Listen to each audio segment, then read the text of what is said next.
In this video, I'd like to show you how I introduced my dog Apollo to the PupPod. The PupPod is a new interactive dog puzzle. It comes with 3 components: the camera with feeder, the PupPod rocker, and the mobile app. The rocker is the component that your pet will interact with. I'll show you how I taught my dog Apollo to play the game. For more in-depth information on the PupPod, check out my last video. I'll put the link for you right up here. So now let's get started on the process. So the first thing I want to do is introduce Apollo to the PupPod rocker. So in the very beginning, I didn't even turn on the device. My very first step was to introduce the rocker component to Apollo.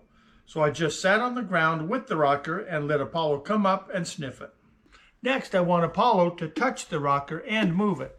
Since this is a moving component, I rolled the rocker a little bit back and forth so that Apollo could see it move and get used to it in that way as well. Then I placed some treats under it. The treats entice Apollo to nudge the rocker out of the way to get the treats. Next, I need to get Apollo to touch the rocker but get the treats from the feeder. This step is the most important in my opinion. Now that Apollo is comfortable moving the rocker with his nose, I need him to touch the rocker without receiving a treat reward from the rocker. The PupPod game dispenses the treats from its separate feeder camera component, which is similar to a conventional treat tossing pet camera. To do this, I first tape some treats to the bottom of the rocker. The smell of the treats entice Apollo to touch the rocker, but because the treats are taped, he can no longer get his treat from the rocker. At first, I simply toss the treats myself, rather than trying to operate the feeder component with my cell phone. What I'm looking for is have Apollo go to the rocker and move it, then toss some treats to a location away from the rocker. I want Apollo to realize that there is a connection between rocking the toy and getting treats in a different location. Now it's time to put all the components together and let Apollo play the PupPod game.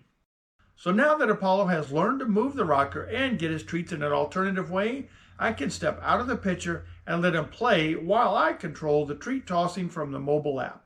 The treats now come from the camera feeder. You can see that Apollo understands the game because after touching the rocker, he immediately moves to look towards the camera feeder to get his reward. Next, I move the feeder into another room. Now Apollo has to touch the rocker in the living room, then his food reward is given in the kitchen. Once your pet has learned to interact with the PupPod, you can use the next levels to continue the game. Apollo loves to play the PupPod game to get his food every day. Each dog will learn this differently. It took Apollo a couple of days and a few sessions. Just remember, enjoy your PupPod and have fun.